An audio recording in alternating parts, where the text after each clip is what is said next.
आठ राखीन मालिकेच्या आजच्या भागामध्ये आपण पाहणार आहोत की इकडे आता भाग्या जी आहे आणि त्यासोबत आता प्राजू या दोघीही जणी दिव्यात गेलेल्या असतात का तर गुरुजींना त्यांना पेढे द्यायचे असतात साखरपुड्याचे. कारण या गुरुजींमुळेच आता लग्न ठरलेलं होतं हेच मामींनी सांगितलेलं होतं. त्यामुळे मामींनी सांगितलेला जो काही शब्द असतो तो प्राजू बरोबर पाळायची आणि म्हणूनच ती आता पेढे घेऊन जे आहे ती गेलेली होती. तेव्हाच गुरुजी म्हणत असतात की लग्नाला सुद्धा मीच येणार आहे, कारण मीच तुमचं लग्न जमवलंय असंही आता काहीसं ते इकडे भाग्याला बोलत असतात. आणि मी दक्षिणासुद्धा भरपूर घेणार आहे हं असंही बोलल्यानंतर ते मनातल्या मनात म्हणतात, दक्षिणा तर मला भेटेल ती म्हणजे त्या सूर्यवंशीकडनं, सुलक्षणा सूर्यवंशीच मला जे काही हवं आहे ते देतील असंही आता इकडे असणार आहे गुरुजी म्हणत असतात. इकडे आता प्राजू जी आहे ती देवी आईसमोर उभी असते आणि देवी आईसमोर उभी असताना जे काही हवं ते स्वतःला न मागता तिने फक्त आणि फक्त भाग्यासाठी मागितलेले असतात. ती देवाकडे हात जोडते आणि म्हणत असते की काही झालं तरी माझ्या पदरात कोणतंच सुख नकोय, जे काही आहे ते माझ्या बहिणीला दे आणि माझ्या बहिणीचं सगळं काही चांगलं कर असं देखील देवाला आता तिने म्हटलेलं असतं. आणि तेव्हाच ना भाग्याला समजतं की आपल्या बहिणीचं आपल्यावर किती प्रेम आहे. मग तिचाही राग थोडासा नाही कमी होतो आणि तेव्हाच ती म्हणत असते की तू हे असं करतेस म्हणजे देवासमोर बोलतेस की तुला तुझ्या बहिणीची काळजी आहे, तुझ्या बहिणीचं सुख तुला बघायचं आहे. मग जेव्हा तू माझ्या आजूबाजूला नसतेस, माझी सावली पडून, तेव्हा मला किती त्रास होतोय तुला कसं सांगू मी असंही बोलून ती आता तिच्यासमोर आपलं मन मोकळं करत असते. तेव्हाच ना देवी आईच्या मूर्तीसमोर आता प्राजू जी आहे ती म्हणत असते की तुझ्या आयुष्यात सगळं काही होईल ते सगळं चांगलंच होईल.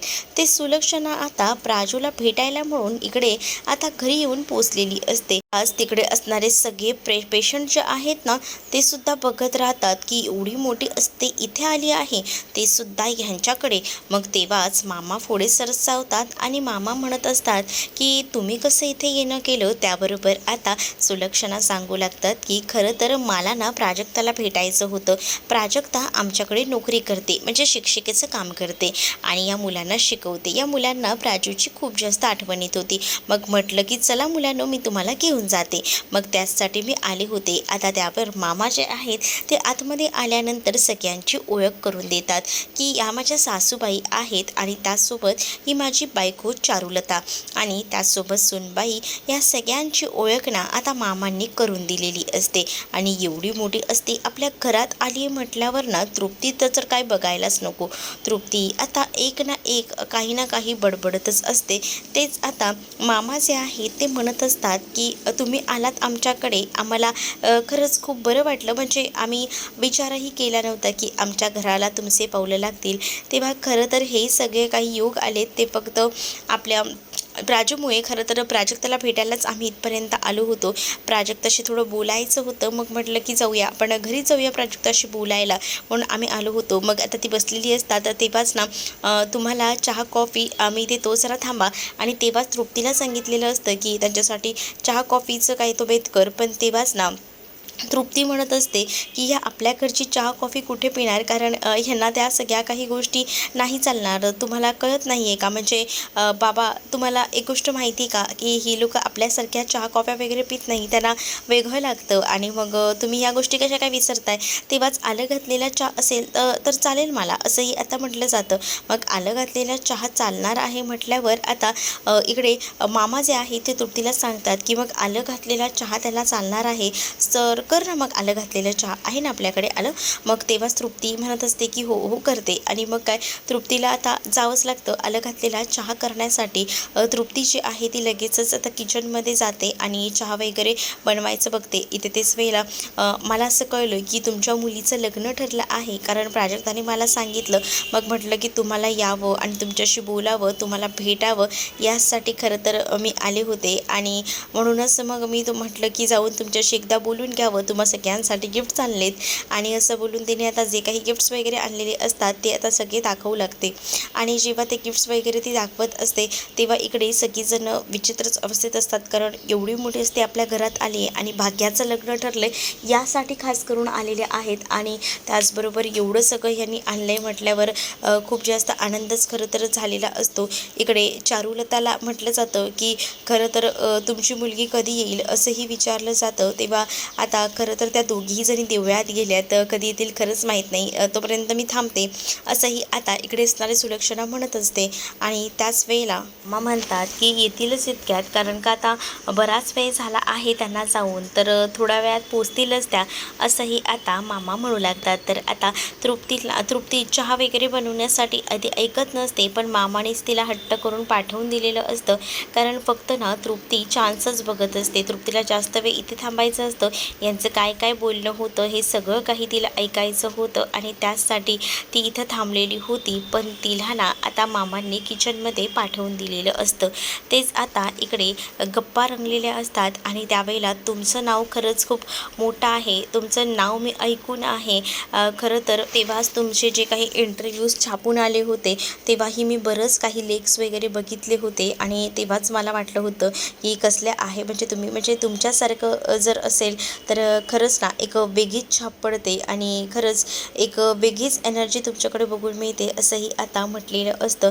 तेच आता दोघीही जणी देवळात आलेल्या असतात आणि देवळात आल्यानंतर तिकडनं हळूहळू का होईना पायऱ्या आता ते लोक उतरत असतात आणि तेव्हा त्यांच्या गप्पा छान अशा सुरू असतात. मग तेव्हाच ती भाग्या जी आहे ती म्हणत असते, खरं तर ना तुला काय सांगू, मला ना हे लग्न खरं तर आधीपासून असं वाटत होतं की नको करायला हवं, पण मी आईबाबांसाठी तयार झाले, पण मला ना तो रोहन काही चांगला वाटत नाही. म्हणजे मी तो रोहन जो आहे त्याच्याबद्दल आधी विचारही केला नव्हता की अशा सगळ्या काही गोष्टी असतील, पण हे सगळं काही अगदीच विचित्र झाले. म्हणजे बघ ना, एखादा मुलगा जेव्हा आपल्यासमोर एखादी मुलगी येते, म्हणजे आपली होणारी बायकोच आहे, मग तरीसुद्धा तो माझ्याकडे ना एकदाही असा बघत नव्हता, त्याने माझ्याकडे ढुंकूनही बघितलं नव्हतं, त्याचं जरा मला वाईट वाटलं होतं असंही आता ती म्हणत असते. तेव्हाच तिला समजवायचं काम मात्र इथे असणारी प्राजू करत असते.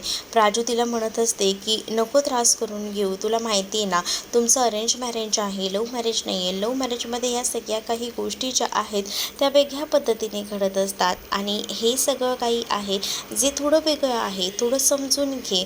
आणि ह्या सगळ्या काही गोष्टी जेव्हा तू समजून घेशील तेव्हाच तर तुला समजतील ना. मग जेव्हा या सगळ्या काही गोष्टी जेव्हा सांगितल्या जातात तेव्हा मात्र आता याला रोहनच्या ज्या ज्या काही गोष्टी खटकत असतात त्याबद्दल आता त्यांनी बोलून दाखवलेलं असतं. आणि जेव्हा ह्या गोष्टी जेव्हा ते खटकत असतात तेव्हा भाग्या जेव्हा बोलून दाखवते तेव्हा तिच्या मनामध्ये जे काही वाटत होतं ते तिने आता फायनली तिला बोलून दाखवलेलं होतं, कारण तिलाही असं वाटत होतं की काही झालं तरीसुद्धा ज्या काही गोष्टी घडायला हव्यात तशा घडत नाही आहेत, कारण तिला असं वाटतं की रोहनने तिच्याकडे प्रेमाने पाहावं, तिच्याकडे एकदम प्रेमानं पाहून तिला जवळ घ्यावं, म्हणजे तिच्याशी चार शब्द गोड का असावेत ते बोलावेत, पण ते काही दिसत नसतं. आणि त्यामुळेच ना या सगळ्या काही गोष्टी ज्या आहेत त्या थोड्याशा विचित्र वाटत असतात भाग्याला. म्हणजे भाग्याने एका मुलगा आपल्यावर प्रेम करतो तर तो कसा करतो त्याबद्दलची जी व्याख्या आहे ती समजावून सांगितलेली असते आणि त्या सगळ्या कॅटेगरीमध्ये ना कुठेच हा रोहन बसत नसतो. तेच आता ते ह्या सगळ्या कॅटेगरीमध्ये बसत असतो तो म्हणजे आरव, ज्याची नुकतीच एंट्री झालेली असते. आलोकचा तो भाऊ आहे आणि आलोकच्या भावाची नुकतीच एंट्री झाल्यामुळे आता मात्र इकडे सगळीजणं ज्या आहेत त्याच्यावर बघतच राहतात. तो नुकताच गाडीतून उतरलेला असतो आणि आता तो पुढच्या प्रवासाला लागलेला असतो आणि जेव्हा तो पुढच्या प्रवासाला लागतो ना तेव्हा त्याच्या गाडीने स्वतःच तो प्रवास करत असतो आणि त्याच रस्त्यावर आता इकडनं भाग्य आणि प्राजक्ता जात असतात. आता भाग्याच्या प्रेमात तो बघता क्षणी पडतो, कारण त्यांनी पहिल्याच भेटीत ना भाग्याला बघितलेलं असतं आणि भाग्याच्या तो प्रेमात पडलेला असतो. खरं तर भाग्य आणि प्राजक्ता रस्त्याने चाललेले असतात तेव्हा तिथे दोन मुलं जे आहेत ते मात्र आता प्राजक्ताची छेड काढायचा प्रयत्न करत असतात. प्राजक्ताला नको नको ते बोलत असतात, तरीसुद्धा प्राजक्ता शांत असते, पण भाग्याला या सगळ्या काही गोष्टी बघवत नसतात. त्यामुळे भाग्य आता म्हणत असते की तुमची हिंमत कशी झाली मला असं बोलण्याची. तेव्हाच ना ती त्यांना चांगलीच धडा शिकवायला जात असते. मग तेव्हा ते म्हणतात की कालाकट्टा म्हणजेच अक्षरशः ना खूप वाईट असं या भाग्याला बोललं जात असतं आणि तरीसुद्धा भाग्याना सगळं काही ऐकून घेत असते. तर इकडे प्राजूला रबडी, अक्षरशः रबडीची उपमा दिलेली असते, कारण ती गोडी पान असते आणि मग रबडी काहीतरी खायला हवी या शब्दातच ना अगदीच तर तुच्छ शब्दामध्ये ती मुलं जी आहेत ती बोलत असतात आणि जेव्हा ते हे सगळं काही रागारागात बोलत असतात ना तेव्हा मात्र इकडे असणाऱ्या भाग्याचं डोकं सटकतं. कारण भाग्याने ना खूप सहन केलेलं होतं. ही मुलं ना लिमिट सोडून आता वागत होती आणि जेव्हा ही मुलं इतकी बेकार वागत होती ना तेव्हा मात्र आता तिथे असणारे भाग्या जी आहे तिचं डोकं सटकलेलं असतं आणि भाग्याचं डोकं सटकल्यामुळे भाग्या जी आहे ती म्हणत असते की आता बस झालं, आता पुरे झालं, आता एकही शब्द मी ऐकून घेणार नाही आहे. आणि त्याच वेळेला आता ती त्या मुलांना चांगलाच धडा शिकवायला जाते. त्या मुलांची कॉलर वगैरे धरते आणि मुलांना म्हणत असते की तुम्ही काय बोललात, आता पुन्हा बोला. त्यावरती मुलं ना आता बोलत असतात. त्या मुलांना सुद्धा आता भाग्याने चांगलाच चोप दिलेला असतो. एकटी भाग्या त्यांना पुरून उरलेली असते. प्राजक्ता म्हणत असते भाग्याला की भाग्या जाऊ दे, सोड. पण भाग्याचं डोकं फिरलेलं असतं. भाग्याचं डॅशिंग अवतार जो आहे तो काही आता पाहायला मिळतो. भाग्याने त्या दोघांची मुलं असं सुद्धा असे जे काही बेहाल केलेले असतात ना की त्याला लोळवलेलं असतं. आणि तेवढ्यातच नेमका ना तिकडनं आरव जात असतो आणि आरवने हे सगळं काही लांबून पाहिलेलं असतं. आणि आरव जेव्हा हे सगळं काही बघतो ना तेव्हा तर खूप मोठा धक्काच बसतो आरवला जी मुलगी जशी हवी होती ना अगदी तसेच सगळे गुण ना या भाग्यामध्ये होते. आणि त्यामुळे ना बघता क्षणी भाग्याच्या तो प्रेमात पडलेला होता. तो म्हणत होता की अशीच डॅशिंग मुलगी पाहिजे, कसली कमाल मुलगी आहे ही. मग आता तिथे ना त्या 2 गुंडांना मारल्यानंतर बाकी काही गुंड जे आहेत ना ते सुद्धा हजर होतात आणि त्यांना आता या भाग्याचा बदला घ्यायचा असतो. भाग्या त्यांना दिसते तर प्राजक्ता त्या मुलांना म्हणत असते की प्लीज जाऊ द्या ना, सोडा ना, म्हणून ती मध्ये पडत असते. पण ती मुलं काही ऐकत नसतात कारण त्यांच्या मित्राला आता अक्षरशः भाग्याने मारलेलं असतं. आता ही 5-6 मुलं आणि त्याचबरोबर 2घीच जणी कुठेतरी कमी पडत असतात. आणि तेव्हाच ना ह्या सगळ्या काही गोष्टी जेव्हा समोरासमोर घडत असतात तेव्हा मात्र आता इथे असणाऱ्या या आरवची एंट्री होते. कारण आरवला माहिती आहे की आता आपली गरज आहे या मुलींना आणि आपण या मुलींसाठी मध्ये पडायला हवं. आणि त्याची आता डॅशिंग पद्धतीने एंट्री झालेली असते. भाग्याला खरं तर त्या मुलांनी जोरात ढकललेलं असतं आणि जसं आता भाग्याला ढकललं जातं तसंच आता भाग्याला तो येऊन सावरतो. प्राजक्ताला काही मुलांनी पकडलेलं होतं. प्राजक्तासुद्धा आपला हात सोडवायचा प्रयत्न करत होती पण प्राजक्ताचा हात काही केल्या आता ती मुलं सोडत नव्हती. आणि त्याच वेळेला या सगळ्या काही गोष्टी ज्या वेळेला होतात तेव्हा भाग्याची काही नजर आहे ना हटत नसते. भाग्या कंटिन्यू आता बघत असते इकडे असणाऱ्या आरवकडे. आरवही तिच्या प्रेमात ना अखंड बुडालेला असतो. त्याची ही नजर आता तिच्यावर ना कुठेही हटत नसते. तेच आता दुसरीकडे पाहायला मिळत असतं की इकडे जे गुंड आहेत ना ते मात्र आता भाग्यावर मागून वार करणार असतात. पण तेच आता आरव आलेला असतो तिथे आणि आरव आल्यामुळे ना आता सगळ्या काही गोष्टी इझिली झालेल्या असतात. त्याने भाग्याला थोडंसं बाजूला केलेलं असतं आणि त्या मुलांबरोबर आता 4 हात करायला सुरुवात केलेली असते. त्या मुलांना आता कुठेही कमी पडू द्यायचं नाही असंच असतं. आणि तेव्हाच ना त्या मुलांना आता तो चांगलंच सुनावतो आणि म्हणत असतो की मी मगाचपासून बघतोय तुम्ही मुद्दामून त्यांना छेडलंय आणि आता त्यांना मारायला जाताय. तुम्हाला काय वाटतं माझ्या तावडीतून तुम्ही सुटाल का? तुम्ही काही सुटत नसतात बघा. आणि असं बोलूनच ना आता बेदम असं मारामारी आता सुरू होते. आरवने आता बघता क्षणी तर भाग्याच्यावर प्रेमाची चाहूल लावली होती आणि त्यामुळे आता भाग्यसुद्धा त्याच्याकडे बघत होती. तर प्राजक्ता जी आहे ती कसाबसा त्या गुंडांच्या तावडीतून आपला हात सोडवून घेते आणि त्यानंतर मात्र आता जी काही धुलाई सुरू होते ती एकदमच बेकार. म्हणजेच आता आरव जो आहे त्या माणसांना मारू लागतो आणि त्यांना म्हणत असतो की एक मुलगी जर तुम्हा लोकांना घायाळ करू शकते तर मी काय आहे, तुम्हा लोकांना कोणाला सोडणार नाही. आणि दे दनादन तो आता त्या माणसांना मारायला सुरुवात करतो. कारण भाग्याच्या अंगावर हात टाकायला ते चाललेले होते आणि भाग्या त्याला बघता क्षणी आवडली होती. आणि त्यामुळेच आता तो भाग्याच्या संरक्षणासाठी स्वतः गाडीतून उतरून एवढा मोठा माणूस म्हणजेच आरव सूर्यवंशी हा आता आलेला होता. पण याची ओळख वगैरे काहीच माहिती नसते, काहीच कळलेलं नसतं. आणि त्यामुळेच आता या दोघी जरा शांतच असतात आणि एका बाजूला उभं राहून या सगळ्याचं निरीक्षण करत असतात की नेमकं काय काय चाललेलं आहे ते. मग आता जेव्हा ही एवढी मोठी भानगड होत असते, एवढी मोठी भांडणं होत असतात, तेव्हा मात्र आता भाग्या तर एकटक ना त्या आरवकडे बघत बसते. कारण आरव ज्या पद्धतीने डॅशिंग पद्धतीने मारामारी करत असतो ना, त्यामुळे आता तिच्यावर प्रेमाची जी काही चाहूल असते ती लागलेली असते आणि त्यामुळे तिची नजर काही मात्र आता त्याच्यावर ना हटत नसते. आता सगळ्या गुंडांना एवढं मारलेलं असतं ना आरवने, की सगळे गुंड जे आहेत ना ते अक्षरशः आता त्या भाग्याच्या पायाखाली लोळणच घेतात. मग आता त्यांना भाग्याला सॉरी बोलण्यावाचून दुसरा पर्याय उरलेला नसतो. ते आता भाग्याच्या पायाशी लोळण घेतात आणि भाग्याला आता सॉरी वगैरे ते म्हणत असतात. तेव्हा भाग्या तर आता त्यांच्याकडे बघतच राहते. कारण हे सगळं पॉसिबल होतं ते फक्त या मुलामुळेच, म्हणजे आरवमुळे. आरवने आता ऐन वेळेला येऊन जर भाग्या आणि त्या प्राजूला वाचवलं नसतं ना, तर आज भाग्या आणि प्राजूची अवस्था खूप जास्त बिकट असली असती. पण अचानकपणे ह्याची एंट्री झाल्यामुळे थोडक्यात का होईना त्या वाचलेल्या होत्या. मग आता ते गुंड जे आहेत ते मात्र भाग्याच्या पायाशी लोळण घालून भाग्याला सॉरी वगैरे बोलतात आणि भाग्याला जसं ते आता सॉरी वगैरे बोलतात ना, तसं आता तिकडनं गुंड पळून निघून जातात. कारण त्या गुंडांना माहिती होतं की आता आपलं काही खरं नाही, आपली खूप बेकार अशी अवस्था केलेली आहे. आणि मग ते गुंड जेव्हा आता मार वगैरे खातात आणि तिकडनं पळून जातात ना, तेव्हा भाग्या तर पाहतच राहते. भाग्या तर आता बघतच राहते. कारण भाग्यासाठी हे सगळं काही एकदम वेगळंच होतं आणि तिने कधी इमॅजिनसुद्धा केलं नव्हतं की एखादा मुलगा एकदम असा हिरोप्रमाणे येईल आणि आपल्यासाठी अशा 4 माणसांना मारेल, अशी इमॅजिनेशनच तिच्यामध्ये नव्हतं. आणि त्यामुळेच ना आता तर तिला धक्काच बसलेला होता. पण हे सगळं झाल्यानंतर आता प्राजू भाग्याला म्हणते, तू ठीक तर आहेस ना? भाग्या म्हणते, मी ओके आहे. भाग्या प्राजूलाही विचारते, तू ओके आहेस का? कारण त्या लोकांनी तुझा हात धरला होता ना, तेव्हाच ना ती म्हणते की तू नको काळजी करू, मी ओके आहे. तेव्हाच इकडे दोघीही जणी त्या आरवला थँक्यू वगैरे म्हणतात. कारण आज आरवमुळे त्या वाचलेल्या होत्या. तेच आता भाग्य आणि प्राजू आरवला थँक्यू म्हणतात. तर आरव म्हणतो, खरं तर मी तुमच्याकडनं ट्रेनिंग घ्यायला हवं. कारण तुम्ही ज्या पद्धतीने आधी त्यांना मारलंत ना, ते बघूनच तर मी पुढे आलो. मला तर बाबा तुमची फायटिंग आवडली, असं काहीसं बोलूनच ना तो आता भाग्याचं कौतुक करत असतो. भाग्य ही आता त्याच्याकडे एकटक पाहत असते आणि त्यामुळेच ना भाग्य जे आहे ती एकटक पाहत असल्यामुळे आता तोही म्हणतो की चला मी येतो, आपली भेट होईल पुन्हा. आणि असं बोलून तो आता आपल्या गाडीत बसतो आणि निघतो.